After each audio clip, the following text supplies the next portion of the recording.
What goes up must come down. Welcome to the Brand Breakdown. I'm Michelle. And I'm Courtney. And this is where we're going to track the rise and fall of big brands, from companies to celebs to pop culture phenoms and everything in between. Let's get started. Good morning, everybody. Welcome back to another edition of the Weekly Wrap-Up. I have with us this morning our royal aficionado, Courtney, and we have had a lot of royals in the news in the last couple of weeks since the last time we talked to you. So we're going to start this morning with our beloved Princess Anne, who we never talk about. So Courtney, give us an update on how she's doing since her fall. It sounded awful, but I think she's home. Tell us about it. Yeah, so it's kind of an interesting / scary situation because earlier in the week, Princess Anne was admitted to the hospital because they think she was kicked in the head by a horse. However, she is having some memory issues. She suffered a concussion in addition to obviously like bruising and an injury. So she's having some memory issues. So they're not 100% certain, I guess, if she was kicked in by a horse or something else happened. But she spent a few days in the hospital and she is now at home recovering. And Princess Anne is one of the hardest working royals, they typically refer to her as. She does usually the most engagements per year of any working royal. She used to even clock in more than the queen, the late queen, and her brother, the king, are usually neck and neck for a number of engagements they undertake every year. So having her sidelined for a bit, she won't be returning to duties until her doctors clear her, and we don't have any sort of timeline as to when that is. Having her sidelined is going to make a big impact on the royal engagement work count going forward this year. It already impacted the Japanese state banquet, which took place this week, because Princess Anne would have been in attendance with her husband, Sir Timothy Lawrence, but they did not attend. So that was another shot to the amount of royals who are out and about on a year where we've already got a slimmed down monarchy as a matter of practice. And then with the king out and Kate out and William's workload a little bit lighter so that he can help care for Kate, it's getting tough. Slim pickings for royals. Okay, so let's talk about that for just a second, because that is super crazy that basically the whole royal family went down in the matter of 6 months. It's insane. And, if I were a superstitious girl, which my mom tells me I cannot be because that's silly. But if I were, I would think has somebody cursed the royal family? This is insane. I mean, in all the time that I've read about the royals, known about the royals, I mean, obviously not to the depth that you have, but certainly have been involved with reading about them over the years. I have never seen them all go down at the same time. No, it's insane. It's really...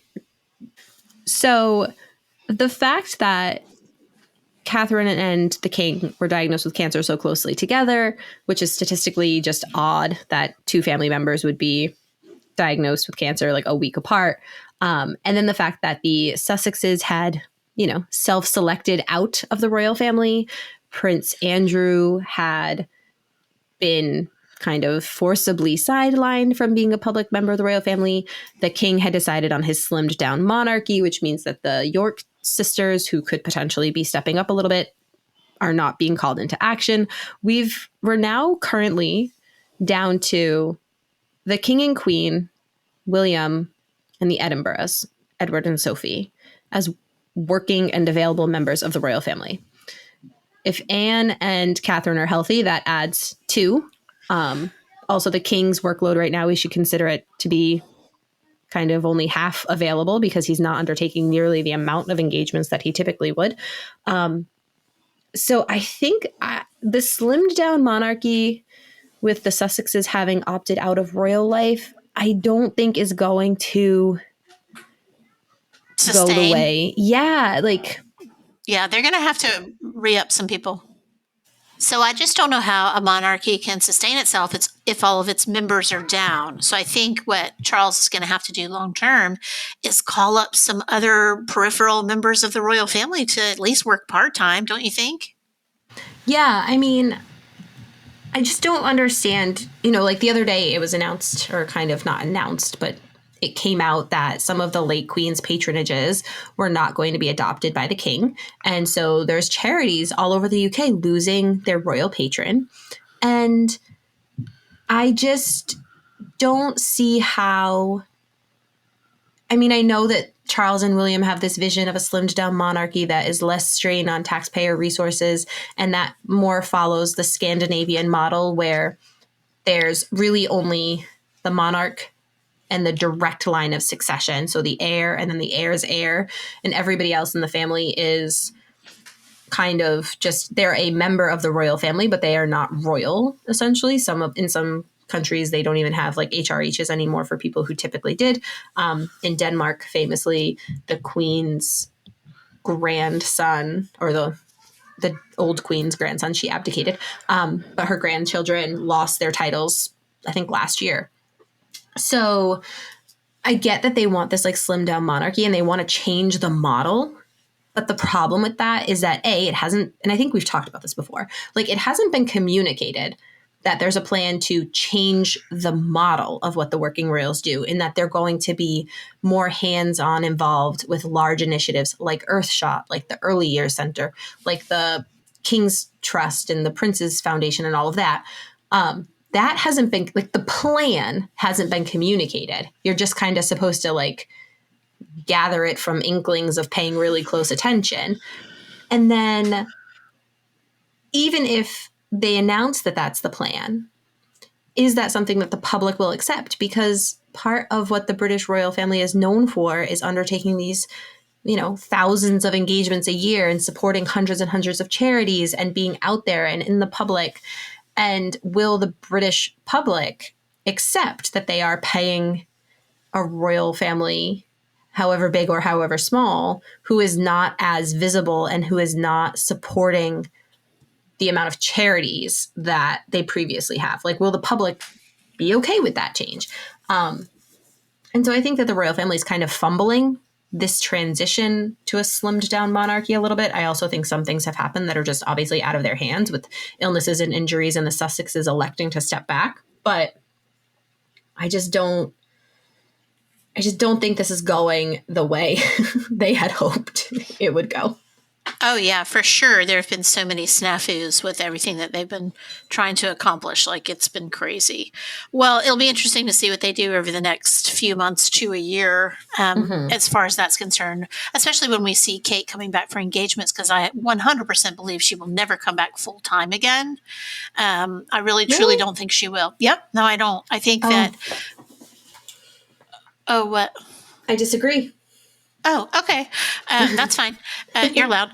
The reason I say that is because a lot of times when you have something that's life-threatening, like cancer or disease, or, something that makes you kind of take stock of what you have, you realize what you feel like is really, really important. And sometimes that's not your work, even if it is good charity work. Sometimes that's your family, and sometimes that's yourself. And, I don't know. I just feel like maybe, because if you look at it, she's been out 6 months. Now they haven't, they never said like when she would be back, especially since the cancer diagnosis, but I don't see that she's going to be back probably before the fall at the very earliest. I just don't see her going back full time. I just don't see it, but we'll see. I could be wrong. Yeah, I do. I definitely think that Kate, she has, for better or worse, essentially dedicated her life to the royal family since she was just William's girlfriend. Like, being a member of the royal family has kind of shaped her entire adult life. And I think that her and William have done a good job of carving out their roles in the family in a way that, like, they've always put their kids first. They've always put their privacy and their family life first. But they are also, I think, very dedicated to the general mission of the monarchy. And I think that for Kate, having gone through whatever she's going through at the moment, I think that I'm envisioning that we see her coming back, working full time, and undertaking more cancer initiatives as well. She's already doing Early Years Foundation. Some of her first patronages that she ever took on were children's hospice organizations. She's done a lot of work with children with end-stage terminal cancer. And I could definitely see her taking her experience and kind of rolling that into the early years work that she does and all of the other causes that she's already supporting. I mean, she has a pretty, I don't want to say it's a limited scope of causes, but essentially her causes that she supports fall under the umbrellas of hospice and palliative care, addiction and mental health, and the early years. So I can see her adding cancer to that and really tying the four things together. So I want to talk a little bit about Prince Harry receiving the Pat Tillman ESPY Award. Pat Tillman was an NFL player, then turned soldier who died in 2004 in Afghanistan. So tell me a little bit about why Prince Harry would be receiving that award. So I think that the reason that Harry is receiving this ESPY award is specifically because of the Invictus Games, which is an athletic competition that is basically highlighting wounded soldiers in multiple countries. It's kind of like a Paralympics for soldiers and veterans, and I think active service members as well. And so I'm assuming that that's why this has been awarded to Harry. However, I have some questions because... What are your questions? Well, I obviously fully support the mission of the Invictus Games. I think it's wonderful. I think Harry has he had a hand in creating it. He's been the face of it. He's done a wonderful job with it. Question one, was this a pay for play type of award? It seems a little bit odd that Invictus has been around for 10 years now and Harry wins an ESPY this year as he and Meghan are, trying to really raise their profile after a number of, let's say, not so successful endeavors. Public failures. So is this a pay for play award? And then question B is, why did this come out yesterday? Because I have heard some inklings in my little royal grapevine about the fact that it was very publicly announced yesterday, or not announced, but very publicly reported on yesterday, that Harry, in one of his court cases that he is involved in, may have deliberately destroyed evidence. And he is being questioned about that. And the judge has said that he needs to write a statement explaining exactly what happened and where this evidence has gone and why it was destroyed. And coincidentally, right around the same time that those news stories started to break, the ESPY Award information started coming out. And I have heard some rumblings and gotten some inklings that the ESPY Award announcement was rushed, significantly rushed. Nobody on the ESPY marketing team was even aware that the announcement was being made yesterday, because it was a deliberate push to try to cover up the information that Harry was being questioned about potentially deliberately deleting evidence or destroying evidence. Which lawsuit was this, and why would he have deleted evidence? And was it evidence for the prosecution or evidence for the defense, so to speak?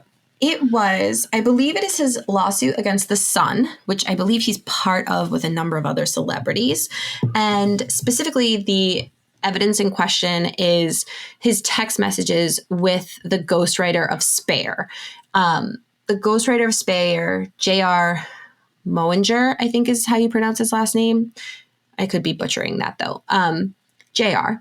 He had written an article for the New York Times saying, him and Harry were basically, if they weren't on Zoom, then they were texting round the clock during the process of writing Spare. They were in constant communication for like 2 years, discussing details of Harry's life that were going to be included in the book. Harry revealing information about his family, about himself, just, in the process of writing a memoir. Information needs to be given. So there are now 2 years of text messages with JR that are missing. And this information had been requested as part of the discovery process by the prosecution because obviously Harry's information that he is providing to the ghostwriter of his memoir would contain lots of thoughts about Harry's various struggles with the press and his lawsuits with the press and all of that, the phone hacking scandals, all of that situation. And all of that information is missing. 2 years of the text messages are gone. And so the judge is like, where did they go? Why do you not have them? How was this information destroyed? What was the purpose of it being destroyed? How come some of it exists, but not all of it? And then I believe... But evidence, I mean, text messages are never really fully gone. Whoever your carrier is has copies of your text messages. So they were texting through an app called Signal, which is... Oh, like WhatsApp with end-to-end encryption? Mm-hmm, exactly. So it wasn't through the carrier. It was through a third-party app, and there's just batches of texts that are missing. And it's just another example of Harry thinking he's above the rules, thinking he can get away with things that are not acceptable, drawing more attention to himself in his quest for privacy and his fight against, the press, doing things that just draw more attention to himself and cause people to want to dig deeper and deeper. So it's just Harry being dumb. Yeah, I don't think we can say that, but the whole thing about Harry and Meghan is that they say they don't want to be in the public eye, but then they push themselves into the public eye. So it comes across as so disingenuous whenever he says he wants to be a private citizen, but everything he does is public facing. Like, it just doesn't make sense. Like, I took my kids off social media or like from my Facebook, 4 or 5 years ago because I had a post from a friend of a friend that was like really not awesome. And so I decided to never put my kids on Facebook again. And you know what I did? I never put my kids on Facebook again. Like, my daughter has her own social media accounts. That's great. Whatever. My son really isn't that interested. But I personally did not do it again because I said, I don't want my kids' private life to be public. Now that obviously took some learning because, 5 years ago, we still didn't know as much about social media as we do now. But if he wants to be private, you can be private. Like, you can do it. Like, it's not impossible. It's not that hard. And you can erase yourself from the internet too. I mean, like, you have to pay somebody, but if you have enough money, you can erase yourself from the internet for the most part.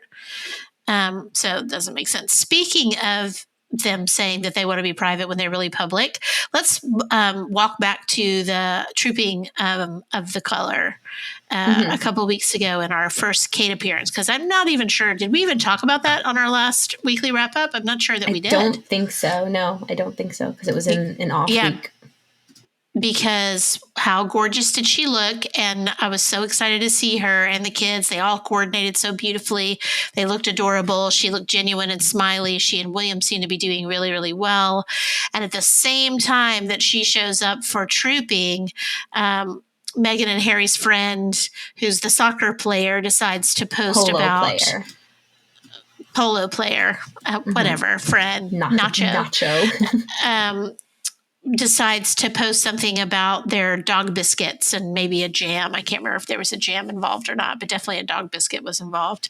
And Harry and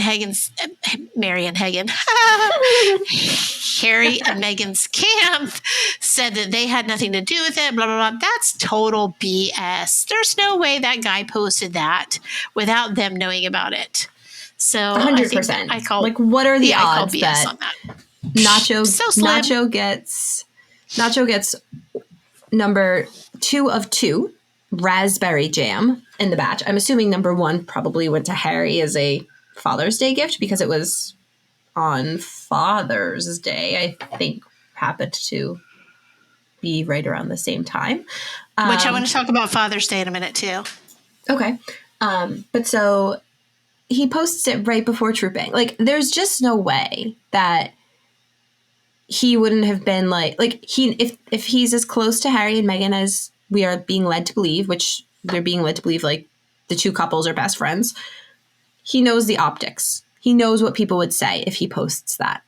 He knows how it looks. And he would have either run it by them to be like, hey, is this going to cause a problem for you? Or they would have asked him, hey, can you please do this for us? Because we're trying to make sure we're not forgotten on the king's official birthday. So, yeah, I don't buy it that they weren't involved in any way. They knew it was, at the very least, he was like, hey, I'm going to post this. And they knew it was coming. Yeah, for sure. They knew it was coming. So ridiculous. Also, I want to talk about Father's Day because Prince Charles posted, was it Prince Charles who posted or was it William who posted with Prince Charles? I think it was William who posted with his father. Yeah, and it was just a picture of the two of them from when he was little. Mm-hmm. And then Harry didn't post anything to his father, which was, also interesting and so deliberate because if you're in the public eye and, to the degree that he is on the financial side, then you certainly would know that it's Father's Day and you should post, but you don't post and that's deliberate. So it looks like it's very deliberate. Yeah, I mean, there's no doubt in my mind that everything they do at this point, like there are no coincidences. There are absolutely no coincidences coming out of Montecito, especially if it has to do with the royal family. It was absolutely deliberate. Like that was a conscious decision not to post for Father's Day. Yeah. Speaking of William, how cute was William with A, his silly dance that he did at the Taylor Swift concert, and B, with his kids backstage with Taylor and Travis. I just loved it. It was so precious.